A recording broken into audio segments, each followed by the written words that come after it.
सवेरा India में स्वागत है आपका। और सबसे पहले यहां पर बात करेंगे उत्तर प्रदेश की, जहां पर आज योगी आदित्यनाथ की ताजपोशी पर मुहर लग गई है और कल बीजेपी विधायक दल की बैठक में उन्हें नेता चुना गया, जिसके बाद आज उनका शपथ ग्रहण समारोह यहां पर होना है। उन्होंने राज्यपाल से मिलकर सरकार बनाने का दावा पेश कर दिया और विधायक दल की बैठक में उन्होंने कहा कि उत्तर प्रदेश के इतिहास में यह पहली बार हुआ है जब कोई मुख्यमंत्री लगातार दूसरी बार चुनकर आया है और ये पीएम मोदी के नेतृत्व के चलते मुमकिन हुआ है। साथ ही उन्होंने कहा कि जनता ने संकीर्ण जातिवादी राजनीति को नकार दिया और बीजेपी प्रदेश को कुशासन से सुशासन की ओर ले गई है। शपथ ग्रहण समारोह लखनऊ के अटल बिहारी वाजपेयी स्टेडियम में शुक्रवार को 4 बजे होना है।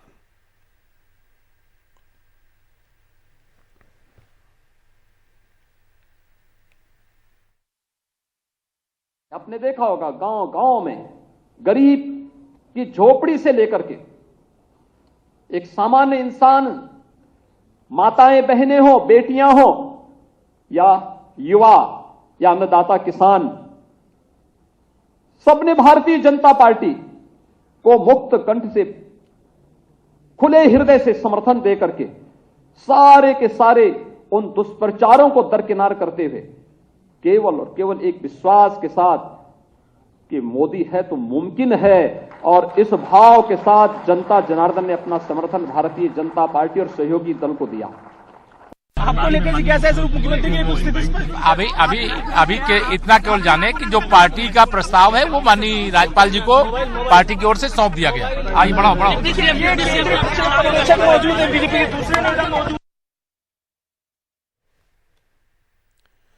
तो आज लगातार दूसरी बार उत्तर प्रदेश के मुख्यमंत्री के तौर पर योगी आदित्यनाथ जो है वो शपथ लेंगे। ये कार्यक्रम आज शाम 4 बजे लखनऊ के अटल बिहारी वाजपेयी स्टेडियम में होगा और इस समारोह में पीएम मोदी, गृह मंत्री अमित शाह, बीजेपी अध्यक्ष जेपी नड्डा के साथ साथ तमाम जो बड़ी हस्तियां हैं वो शामिल होंगी। बीजेपी शासित सभी राज्यों के मुख्यमंत्रियों को भी न्योता भेजा गया है। राज्य के पूर्व मुख्यमंत्रियों को भी शपथ ग्रहण में आने का न्योता है और योगी आदित्यनाथ ने मुलायम, अखिलेश और मायावती को भी खुद फोन किया है। उधर अक्षय कुमार, कंगना रनौत, बोनी कपूर समेत कई फिल्मी सितारों को भी न्योता दिया गया है और फिल्म द कश्मीर फाइल्स की टीम को भी यहां पर बुलाया गया है। सभी प्रमुख विपक्षी नेताओं को भी न्योता है।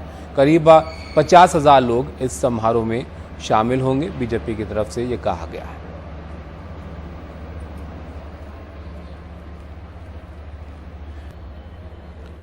अब बात पश्चिम बंगाल की करते हैं। बीरभूम की घटना को लेकर राजनीति यहां पर गरमाई हुई है। पश्चिम बंगाल के सीएम ममता बनर्जी पीड़ितों से मिलने रामपुर हाट पहुंची। वहीं बीजेपी की एक टीम ने आज बीरभूम का दौरा किया और बीजेपी का कहना है कि पश्चिम बंगाल में कानून व्यवस्था चरमरा गई है। हमारे सहयोगी की रिपोर्ट आप देखिए।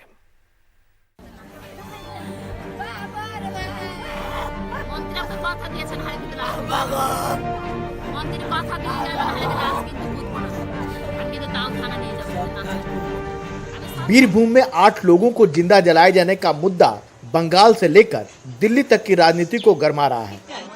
बंगाल के मुख्यमंत्री ममता बनर्जी पीड़ितों से मिलने रामपुर हाट पहुंची। पीड़ितों के लिए मुआवजे का ऐलान किया और कहा कि दोषियों को बख्शा नहीं जाएगा।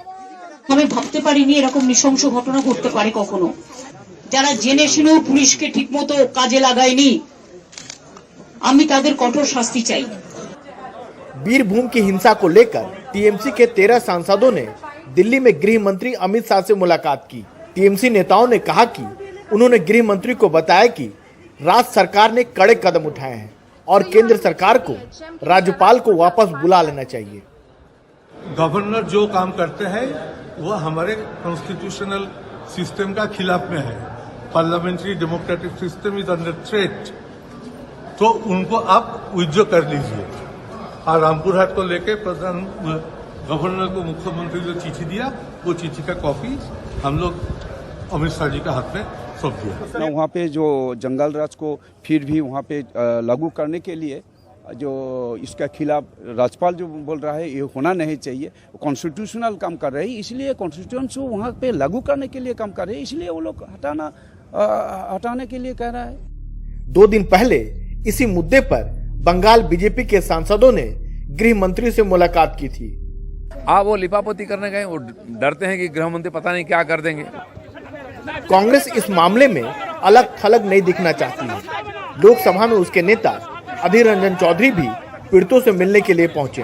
ये मध्यकालीन बर्बरता की जीता जागता नजारा है। पहले टीएमसी नेता की हत्या और फिर उग्र भीड़ की ओर से संदिग्धों के घर जलाए जाने से 8 लोगों की मौत पर अब राजनीति भी जम के हो रही है। सरकार और पुलिस व्यवस्था पर राज्यपाल का निशाना टीएमसी की नाराजगी की वजह है। एक तरफ मौत का मातम है तो दूसरी तरफ राजनीति। बीरभूम से सौरभ गुप्ता के साथ नई दिल्ली में राजीव रंजन, एनडीटीवी इंडिया। बिहार के राजनीतिक इतिहास में भारतीय जनता पार्टी आखिरकार अपने सहयोगी वीआईपी के 3 विधायकों को विलय कराकर पहली बार सबसे बड़ा दल बन गई है। हालांकि वीआईपी के साथ रिश्ते सामान्य नहीं रहने के कारण जनता दल यूनाइटेड, जिसने अपने विधायकों को अरुणाचल प्रदेश में भाजपा में शामिल कराने का खुलकर विरोध जाहिर किया था, इस बारे में घटनाक्रम पर मौन है।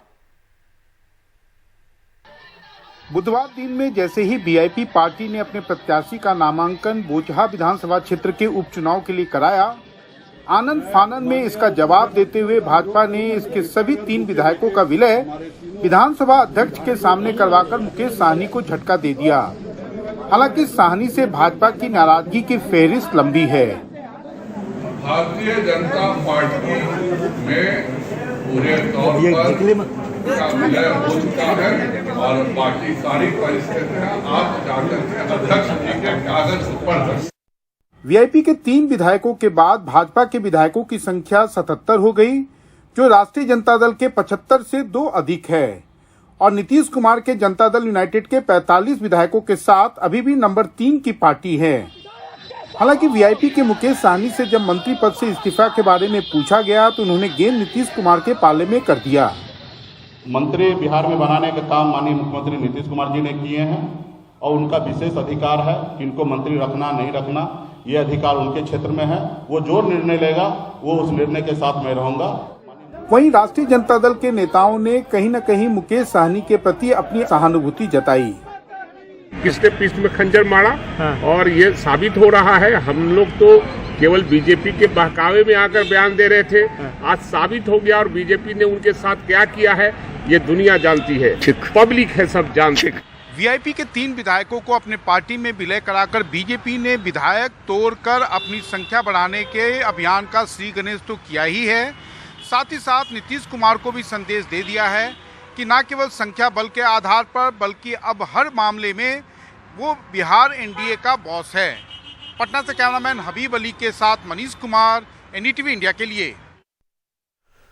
कर्नाटक विधानसभा में चर्चा हिजाब और दुपट्टे पर जारी थी। बहस के दौरान विवादास्पद बयानों की वजह से सुर्खियों में रहने वाले पंचायती राज मंत्री ईश्वरप्पा ने कहा कि जल्द ही मुस्लिम और ईसाई आरएसएस का हिस्सा बन जाएंगे। इस पर विधानसभा स्पीकर विश्वेश्वर हेगड़े कागेरी ने भी चुटकी ली। एक रिपोर्ट आप देखिए। चर्चा हिजाब और दुपट्टे से शुरू हुई, लेकिन बीच में रास्ता भटक गई। पंचायती राज मंत्री ईश्वरप्पा और कांग्रेस विधायक जमीर अहमद खान के बीच बहस शुरू हुई तो ईश्वरप्पा ने विधानसभा में कहा कि जल्द ही मुसलमान और ईसाई आरएसएस में आ जाएंगे। आज या कल ईसाई और मुसलमान आरएसएस का हिस्सा बन जाएंगे, इसमें मुझे कोई संदेह नहीं है। अब सुनते हैं कि विधानसभा अध्यक्ष ने इस बहस में हिस्सा ले रहे कांग्रेस विधायक जमीर अहमद खान से क्या कहा। जमीर, एक दिन आप भी आरएसएस को अपनाएंगे। इसके बाद बारी आई इस महीने की 28 तारीख से शुरू होने वाली बोर्ड की परीक्षा की। हिजाब पर पाबंदी की वजह से कुछ मुस्लिम लड़कियों ने प्रिपरेटरी एग्जाम छोड़ दिए थे। ऐसे में मुस्लिम नेताओं का एक दल विपक्ष के नेता सिद्धरमैया से मिला और यूनिफॉर्म के दुपट्टे से सर छुपाने की छूट लड़कियों को देने की मांग की। सिद्धरमैया ने सरकार से इस पर पुनर्विचार की गुहार लगाई, लेकिन शिक्षा मंत्री ने दोबारा या अलग से हिजाब की पक्षधर लड़कियों के लिए इम्तिहान करवाने से इनकार कर दिया।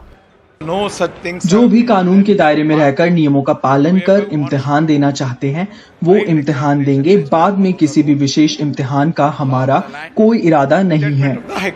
इस महीने के आखिर में बोर्ड की परीक्षा शुरू होने जा रही है। ऐसे में बीच का रास्ता निकालने की कोशिश हो रही है, लेकिन ये मामला सरकार के लिए प्रतिष्ठा का प्रश्न बन चुका है। सांप्रदायिक ध्रुवीकरण भी हो रहा है। ऐसे में कोई भी पीछे हटने को तैयार नहीं है। बेंगलुरु से कैमरामैन कुमार के साथ निहाल खिदवई, एनडीटीवी इंडिया। ठाणे पुलिस ने एक ऐसे ढोंगी तांत्रिक को पकड़ा है जो भूत पकड़ने के फर्जी वीडियो बनाकर लाखों की ठगी कर रहा था। इस ढोंगी तांत्रिक की शिकायत खुद उसके ही भाई ने पुलिस से की। खुद को घोस्ट डिटेक्टर बताने वाले इस हाईटेक तांत्रिक का नाम कुलदीप निकम है। भूत पकड़ने और भगाने के नाम पर लाखों रुपयों की ठगी कर चुका यह ढोंगी अब पुलिस की गिरफ्त में है। पुलिस के मुताबिक उसके भाई की ही शिकायत पर उसे गिरफ्तार किया गया है। आरोप है कि भूत बाधा से बचाने के नाम पर वो अपने भतीजे पर अघोरी विद्या का प्रयोग कर रहा था। तकरारदार है जो कंप्लेनेंट है, उसने अपने भाई के खिलाफ ये कंप्लेंट दी थी कि उसके भाई ने अघोरी कृत्य करने के इरादे से, ब्लैक मैजिक करने के इरादे से उसके बेटे के साथ लैंगिक छळ किया है, लैंगिक अत्याचार किया है। इसीलिए पोक्सो के तहत भी ये गुनाह दाखिल किया गया था। आरोपी ने पैरानॉर्मल रेस्क्यू सोसाइटी नाम से अपना एक यूट्यूब चैनल भी बना रखा है, जिसके 1.5 लाख से ज्यादा सब्सक्राइबर हैं। आरोपी अपने यूट्यूब चैनल में भूत डिटेक्ट करने के वीडियो पोस्ट कर हाईटेक तांत्रिक होने का दावा करता था। पुलिस ने इसके पास से 3 लैपटॉप, ड्रोन कैमरे, कई नाइट विजन कैमरे, RF frequency detector, ghost detector, note गिनने की मशीन जैसे तकरीबन 6.5 लाख रुपए के उपकरण जब्त किए हैं। वो वीडियोस में कुछ घरों में उसने घोस्ट या भूत पिशाच को कंट्रोल किया है ऐसा क्लेम करता था, कुछ वीडियोस दिखाता था। इसमें फंस के लोग उससे कांटेक्ट में आ जाते थे। कांटेक्ट करने के बाद वो बोलता था कि मैं साइट विजिट करूंगा, और वो साइट विजिट के लिए 30 से 40 हज़ार रुपए लेता था, और फिर बाद में इन सारे आर्टिकल्स का उपयोग करके उनके ऊपर इस तरह से वो ये जमा देता था, धोस जमा देता था या इन्फ्लुएंस कर देता था कि वो उनको लगता था कि ये सच में एक भूत पिशाच को कंट्रोल करने वाला व्यक्ति है, कोई बड़ा तांत्रिक है। पुलिस ने मामले में ढोंगी तांत्रिक के साथ 2 और लोगों को गिरफ्तार किया है, जिसमें एक महिला भी है। भूत प्रेत शायद ही किसी ने देखा होगा, लेकिन उनसे डरने वाले कई है। ढोंगी बाबा और तांत्रिक लोगों के इसी डर का फायदा उठाकर उनकी भावनाओं से खेलते हैं। भूत प्रेत भगाने के नाम पे अत्याचार और लूट करते हैं। हैरानी की बात है कि ठगे जाने का एहसास होने के बाद भी कई लोग शिकायत करने आगे नहीं आते, जिसका फायदा ढोंगी बाबा और तांत्रिक उठाते आ रहे हैं। मुंबई से कैमरामैन प्रवीण रोहित और सुनील सिंह, एनडीटीवी इंडिया के लिए।